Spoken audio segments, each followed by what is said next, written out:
The smell of hospital coffee was still on my tongue when my husband walked past the wheelchair the nurse had brought for me. 4 days. That's how long it had been since they cut Wesley out of me, and I was still moving like a woman held together with packing tape, one hand pressed flat against my stitches every time I stood. The nurse, a kind older woman named Pauline, had the wheelchair ready by the discharge desk, and she looked at my husband Nathaniel, waiting for him to step behind it and push. He didn't. "She can walk to the car," he said, not even looking at me. "It's not far." Pauline's face did something complicated. She glanced at me, at the baby carrier looped over my arm, at the way I was holding the door frame for balance, and then back at him. "Sir, hospital policy is—" "It's fine," I said, because I didn't have it in me to watch two people argue about my body in a hallway that smelled like bleach and formula. "I can walk." I want to say I don't know why I covered for him, but I do know why. 4 years of marriage will teach a woman exactly which battles cost more than they're worth. The parking garage was a 5-minute walk that took me 20. Nathaniel was already at the car by the time I caught up. The trunk popped, scrolling his phone with the particular stillness of a man who has decided not to notice something. I buckled Wesley into the car seat myself, bent at an angle that made the staples in my abdomen scream, and Nathaniel didn't get out to help. He didn't even turn around.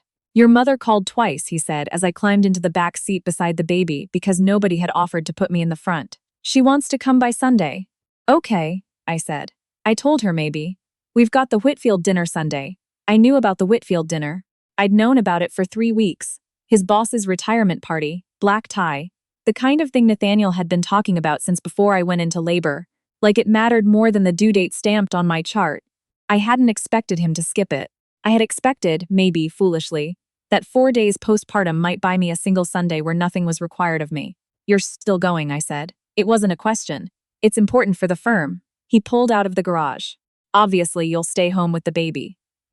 I looked down at Wesley, asleep against my chest in his little gray toque, and I thought about how strange it was that 4 days ago, I had been so certain this child would change something in Nathaniel, that holding him would do what 2 years of marriage and 4 years before that hadn't. It hadn't. If anything, Wesley had made him more absent, like fatherhood was a meeting he kept finding reasons to reschedule.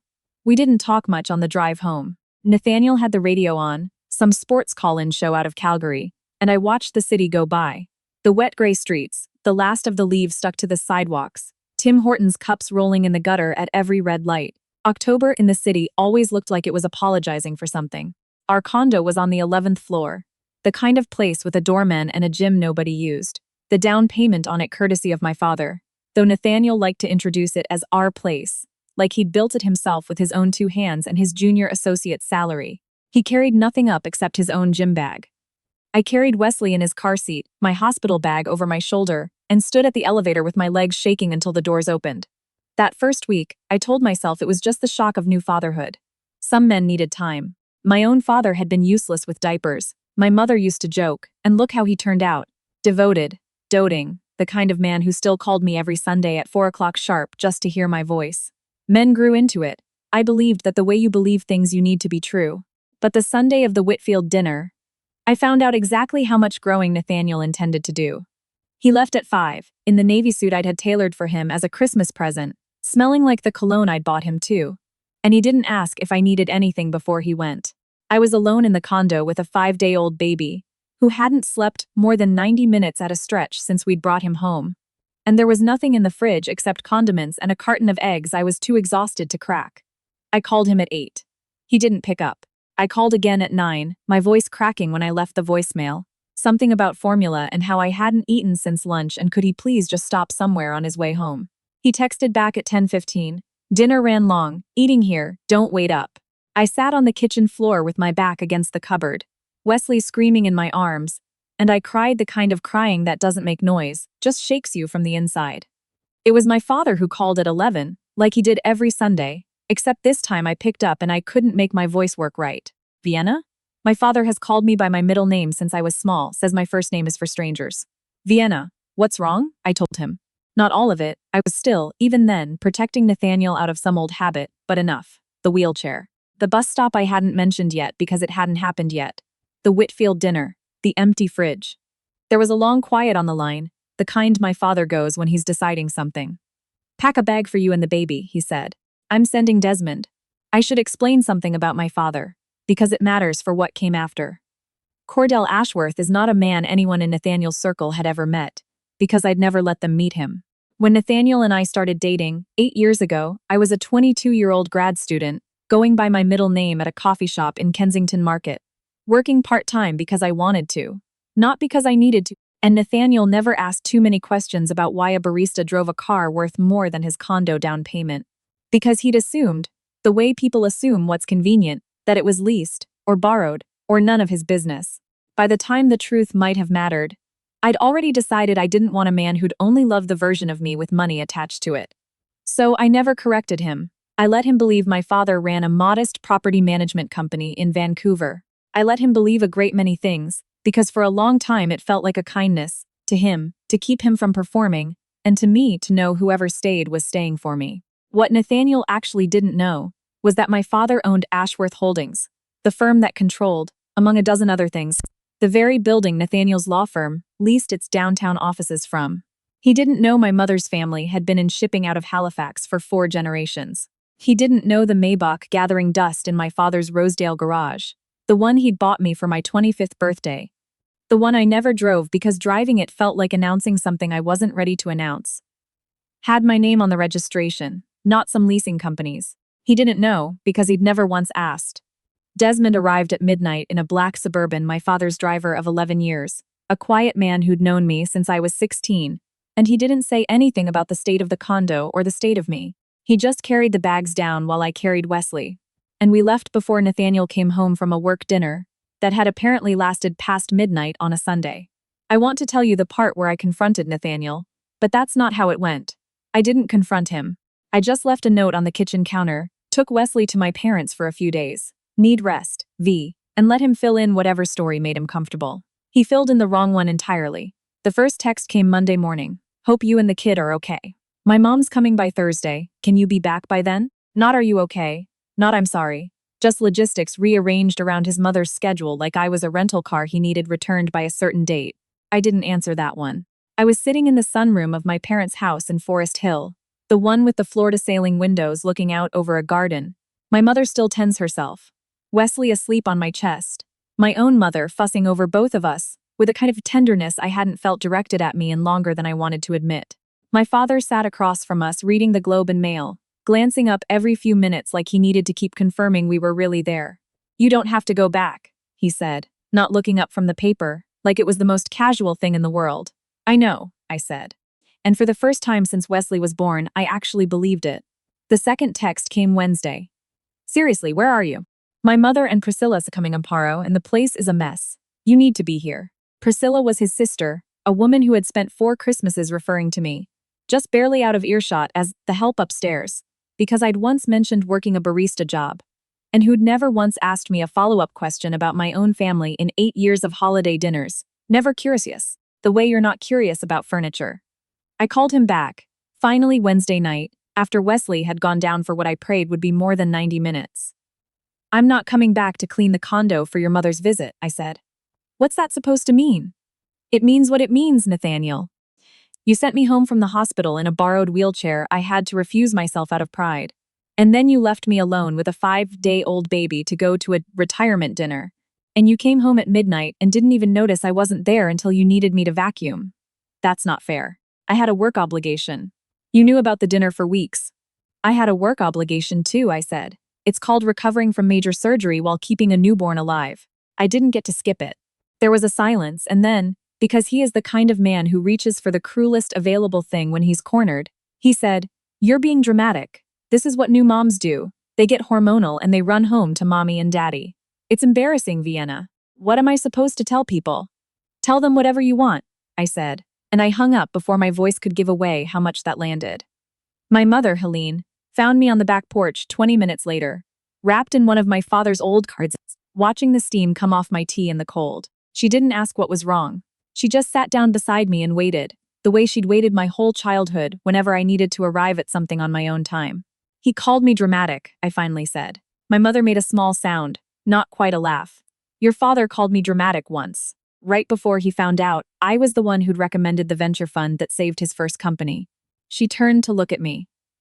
"Some men only discover who you are once you stop being useful to their version of the story." I didn't say anything to that, but I held on to it. The thing about my father is that he does not raise his voice, does not threaten, does not make scenes. What he does, when someone hurts the people he loves, is quieter and worse than that. On Thursday, the day Nathaniel's mother and sister were due at the condo, my father made 3 phone calls from his study. I wasn't in the room for them, but I know now what they were, because I found out everything eventually, the way you do in families like mine, where information moves slowly and then all at once. The first call was to the managing partner at Whitfield & Crow, Nathaniel's law firm, the man whose retirement dinner Nathaniel had chosen over his own postpartum wife.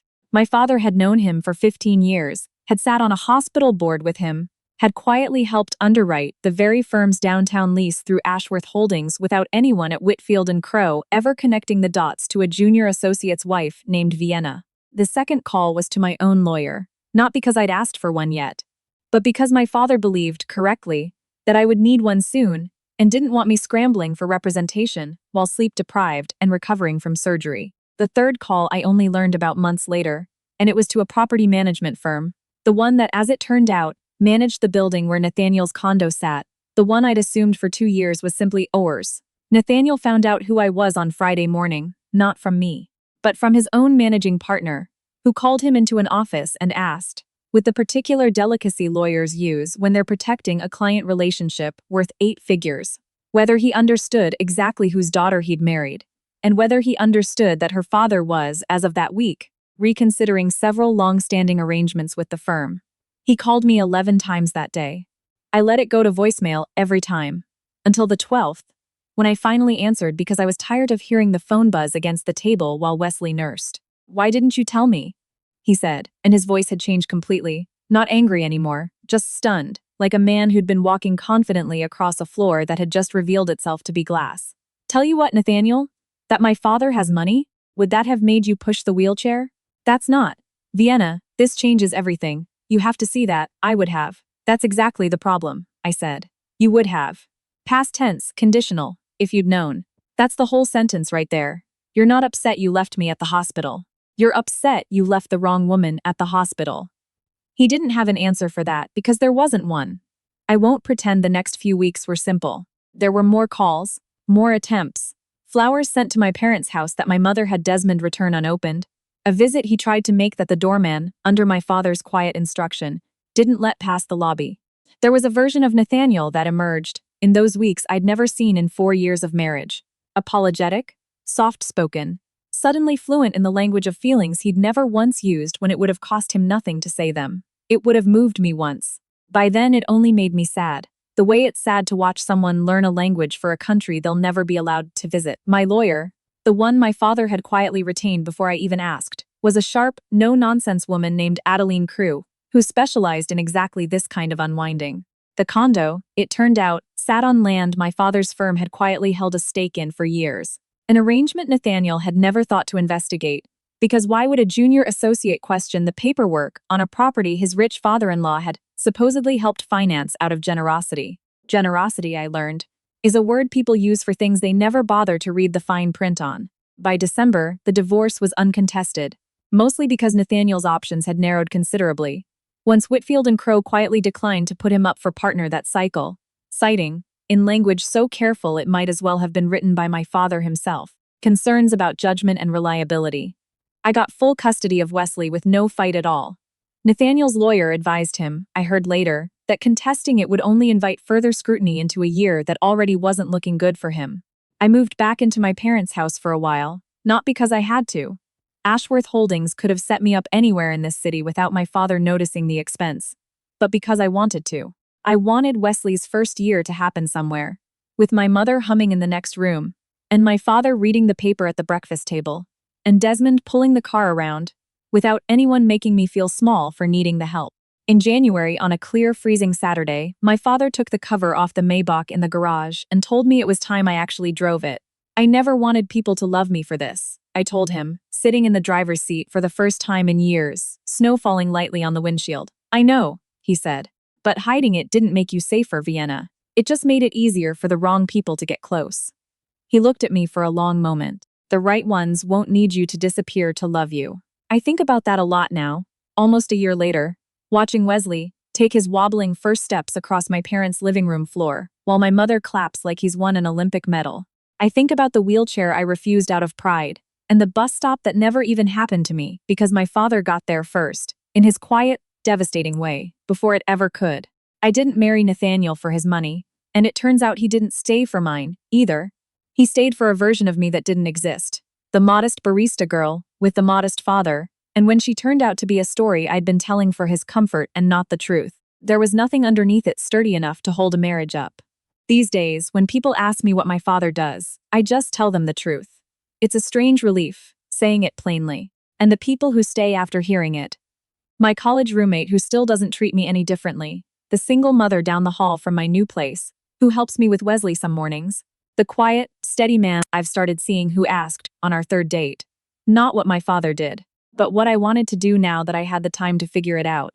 Those are the ones I trust with the rest of the story. Some lessons cost you a marriage to learn. I'd like to think I only need to learn this one once.